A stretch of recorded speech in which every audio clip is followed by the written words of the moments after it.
This podcast is brought to you by sarahraven.com, which is home to everything you need for a truly beautiful and productive garden. You'll also find great and essential gardening kit and stylish, lovely things to have in your house to bring the outside indoors, all inspired by the garden and the house being tied together. There's also plenty of garden inspiration, how-to videos and specialist growing guides. So head over to sarahraven.com today to discover even more.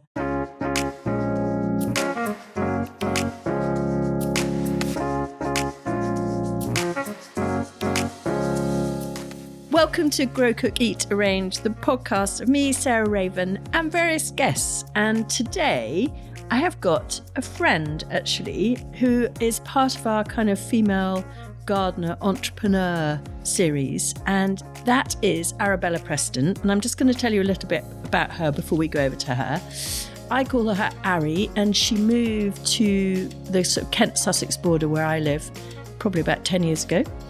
Or maybe less. And both her and her husband, Alex Preston, are very keen gardeners. And so they came here on various courses and I got chatting to them and we've made friends since then. And so I just thought it'd be really lovely because genuinely, I think the nicest products to have in one's life in terms of beauty, but also wallowing in lovely baths and washing one's hands are Verden and Votary.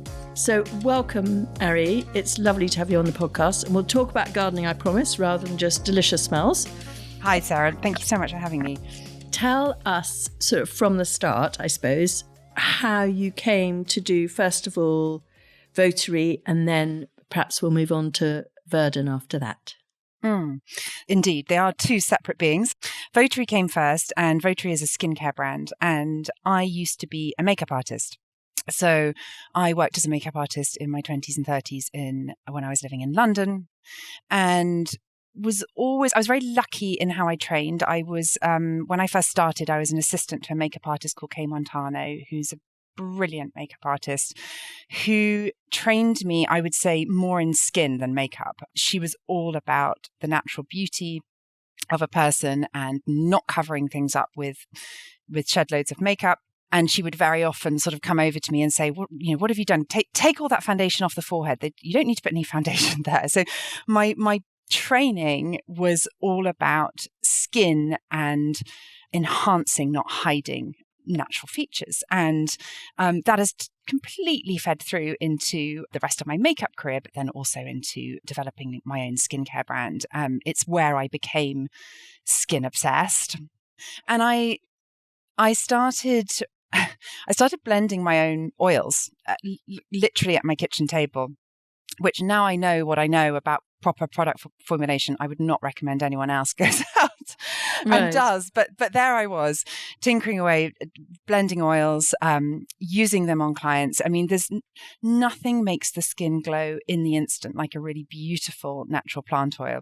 It's the act of the massage. So you rubbing it into the skin, massaging it into the skin, gets the oxygen flow going, brings the blood to the surface. It makes the skin look amazing in the instant. But it also, as a makeup artist, has this amazing effect of relaxing your client. And that's a big part of what you do as a makeup artist, is making that person feel good in that moment. They might not want to be there. They might hate having their makeup done.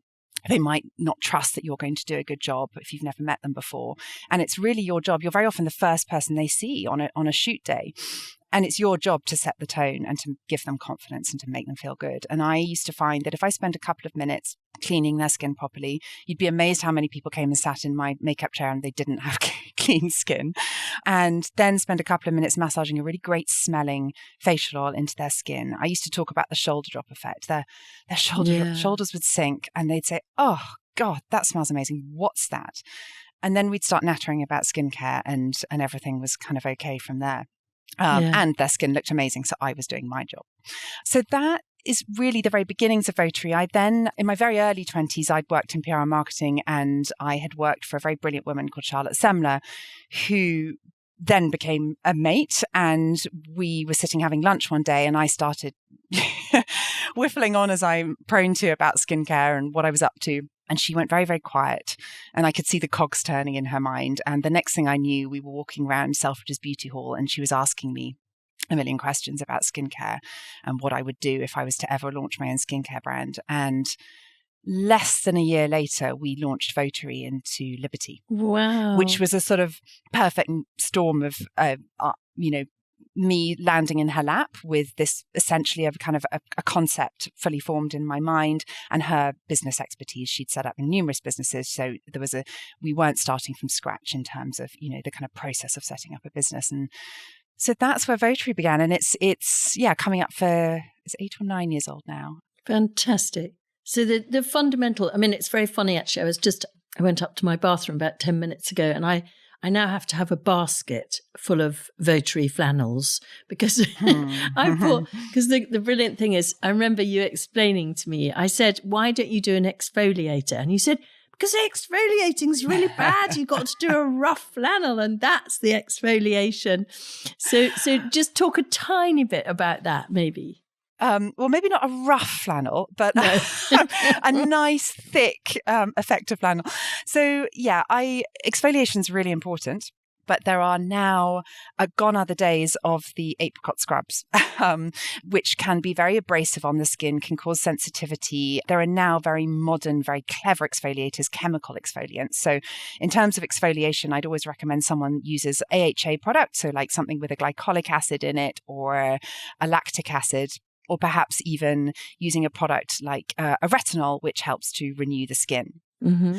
But what's brilliant about the Votary cleansing oils is that you're right, we sell them with these amazing flannels, and they're really gorgeous, luxurious flannels, and they're soft and they're big, and they take off every scrap of makeup and dirt. And that's that combination with the oil, which lifts everything off the skin. But then you get the flannel on your skin. It's like a little at-home facial. You steam your face and then you wipe, and everything lifts off, and you can see it on the flannel afterwards. You see your makeup, you see your grime, you see perhaps in your instance, the soil. Yeah. And your skin is properly clean. And cleansing your skin properly without stressing the skin is the foundation of a good skincare routine. It's everything. It's where things can go really right for your skin or quite badly wrong. So that's always when someone wants to perhaps start thinking about using some Votary, I always just press our cleansing on into their skin, and I say, go home, take your makeup off with this, then come back and talk to me about how it was for you. And 9 times out of 10 they come back and they say, oh my God, I had no idea that I could cleanse my skin so well with an oil. It's funny, we sell a lot of our cleansing oils to stage actors and actresses because, of course, they understand how an oil can remove night after night that thick, heavy stage makeup without stressing the skin. It's more effective than any other way of cleansing. Yeah, well, you pressed some into my hand about 3 or 4 years ago, and I am a devoted fan and have done it every night since. So I'm definitely one. But talk us through perhaps the next phase, because I've never really moved on to anything other than that. Well, I do your moisturizer, of course. But anyway, so ideally you cleanse and then you go to bed with a moisturized skin as well. But you don't do tonics or anything, do you? We do. Okay. I've clearly not furnished you with enough products, Sarah. When we launched, we were very much the oils brand, and we had cleansing oils and we had facial oils. Yeah. Pretty much since that day, we have only launched non-oil products, and I still adore natural plant oils, and they still inform everything that we do and the way that we formulate. It's always about never drying the skin out. Yeah. Keeping it beautifully hydrated, maintaining the skin's barrier function. However, we now sell serums, and we have masks, and we have our daily apple toner. So we make all sorts of different products that are more often than not sort of nature inspired. Sometimes they're 100% natural, but not always. We have our intense night oil, which is made with beautiful natural plant oils. So we have rosehip oil in there, and avocado and tomato seed oil, but then also a lab-made retinoid that we know works really, really, really hard. So I always try to formulate with the best of both worlds in mind. Yeah. So yes, generally that is, in my opinion, beautiful natural ingredients. But we will then drop in these very key lab-sourced ingredients that we think, only enhance the products. Yeah. Okay. Brilliant. And so then what happened was you then decided to move on from just beauty skin products to sort of luxurious hand creams and moisturizers and things. So talk about Verden now. So Verden was our lockdown baby, but really it had been in existence for a little while longer than that. I mean, over the years, Charlotte and I, when we were formulating, one of the things we really loved about the formulating for Votary process was when it came to developing the fragrance for the products. And we actually have a fragrance-free line, but we also, in the rest of the range, have used natural fragrance to lightly fragrance the products. But we could never fully explore that within Votary, because at the end of the day, Votary is about transformational skincare. It's not about how it smells. So we'd been on a journey, and we thought initially we were going to launch a natural fragrance brand, a fine fragrance brand, I should say. And we flew down to Grasse and we met perfumers. And what we realized is that it is not possible to do a completely natural fine fragrance. So at that point, we decided to change tack a little bit, and we said, okay, so what we're really passionate about is the natural fragrance and the essential oils.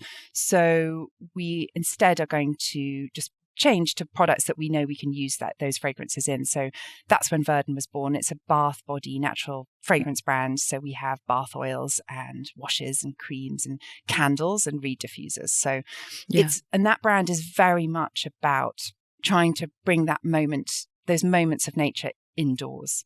So, if you can't get out on your walk that day, if, you're perhaps stuck in a city, how can you bring the benefits of being in nature? Those times that you're on a walk in a forest and you take a deep breath and, your body and your mind settle. Can we bring those little moments into the home? And that's where Verden began. And I mean, how I know you, as I said at the beginning, is through nature and gardening. But will you tell us about gardening for you and how important it is in your life as well as your work life?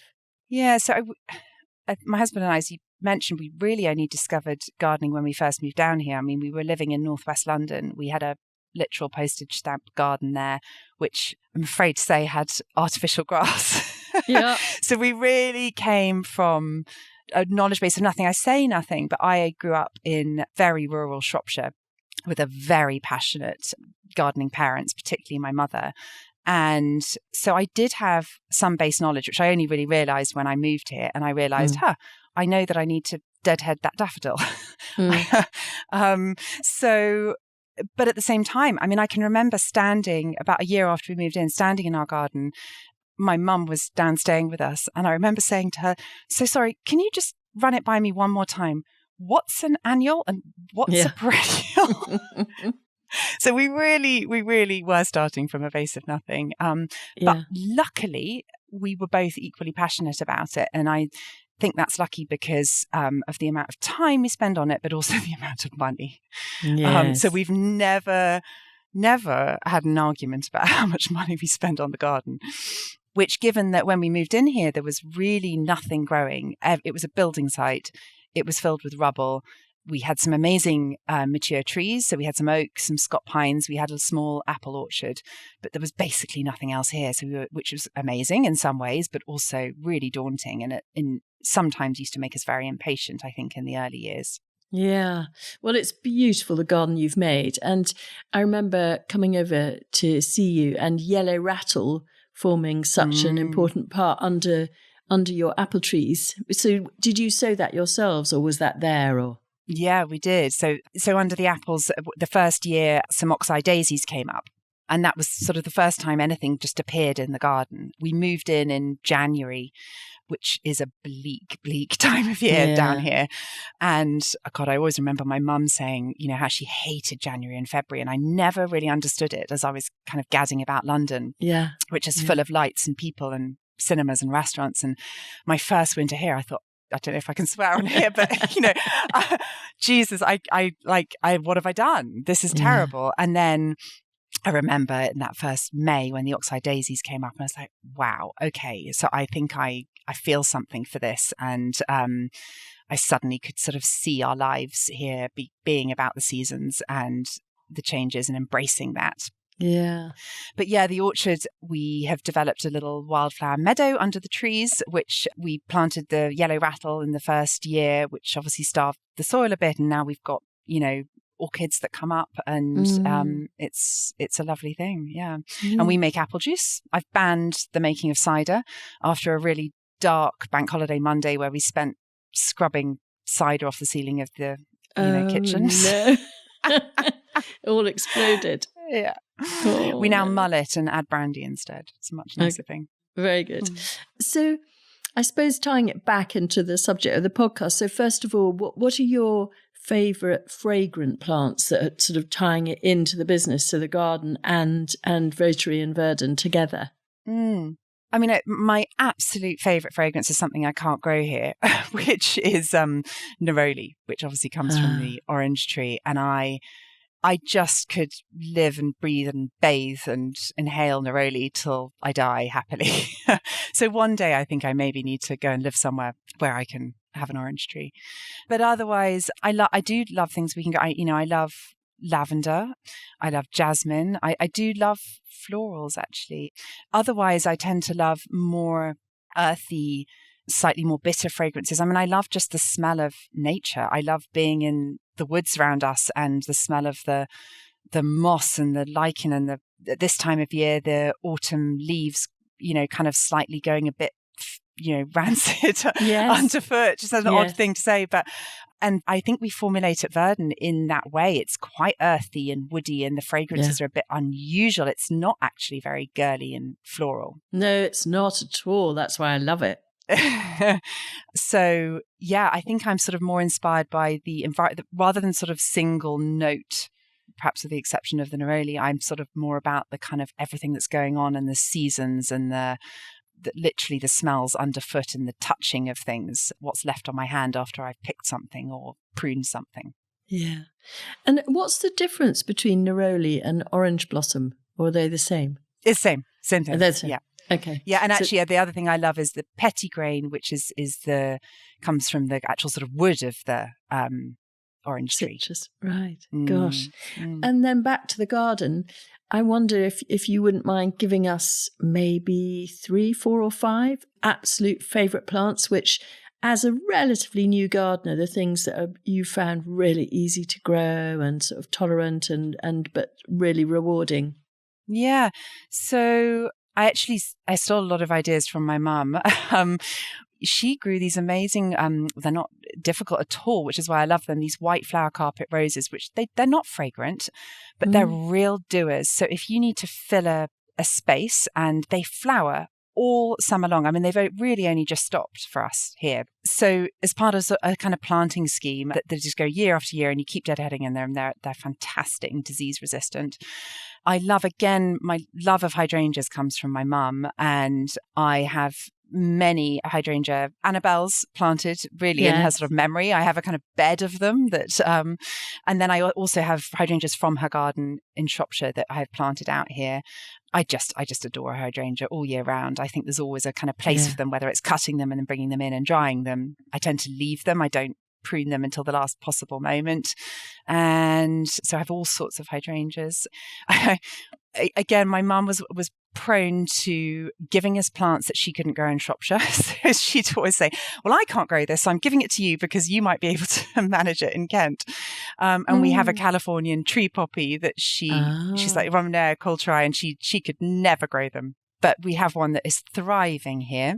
Fantastic. Yeah. Because I always think that doesn't like our heavy clay, because you're on clay like me, aren't you? So it's sort of... No, so we have it in a little bed by the house that we can kind of manage the soil a little bit because it's sort of more, it's almost like a container in a way. But yeah, so we do mulch it and kind of look after it, but it's on a south-facing wall, so I think it likes that. But yeah, the clay was a real shock to the system because the soil in Shropshire is a fine, loamy soil. Yeah. And so I grew up, to me, that was just what soil was. So when we moved here, I was like, what is this? Yes. I mean, I remember trying to help Alex plant some bulbs the first, sort of October, November that we were here. And it was completely backbreaking. And I basically haven't done it since. Yeah. I have to, it really is, I hate to say it, but for down here, it's man's work. Yeah. I mean, I know you do it, but I could do about half an hour of it, and then I sort of had to come in and lie down Yes. and have a cup of tea. Bulb And plant it was, is the only way. I just couldn't believe the soil here. So that has been a real I mean, it's obviously got some positives to it, but that has been a real adaptation for us. Yes. I suppose the last thing I wanted to ask you is why you love gardening, what gardening means to you, and sort of how you use it in a way to balance. Because you're a hard worker like I am. And I just wondered if that was, I mean, you still have children at home, or, partly at home now, I know, but I just wondered what gardening means to you. I love embracing the seasons. So actually, I'm not someone that, I don't love January and February, but I actually quite like this time of year. I love the seed into autumn, and I love Christmas. So it helps me embrace the seasons. It's hope. It's a connection to my mum and to my past and to my childhood. And it, like you say, I work from home and I work quite hard and I work long hours, but being able to get up from my desk and literally just take 5 steps and be outside and looking at something that's going on in the garden is something I'm grateful for daily, hourly, to sort of observe the changing of things outside is, I think it's just a way of being present and noticing the kind of journey through life and kind of these sort of markers, these sort of milestones, and not feeling too like life is sort of escaping from you. Yes, absolutely. And with Verden, being able to then, as you say, have it in your bath or have it when you wash your hands, and that sense of that connection and they are, honestly, I must just reiterate to all of you, they are just such incredibly natural seeming fragrances. They just feel like you are just crushing something underfoot or squashing it in your hand or whatever. And there's nothing chemical about the Votary and Verden range. That's what I love about it, is it just feels like it's part of the garden.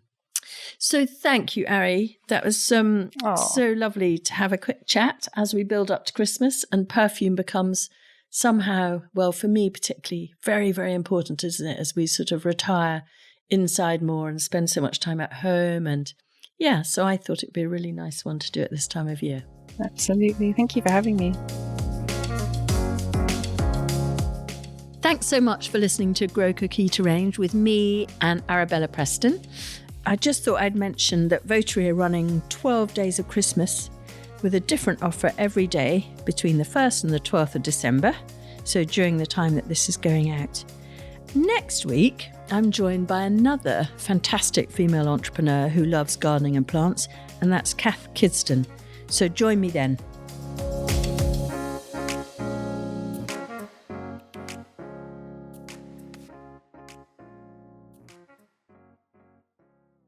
You can find more information, photos and advice sheets on all the plants and recipes we talk about on this podcast by heading to the show notes or at sarahraven.com/podcast.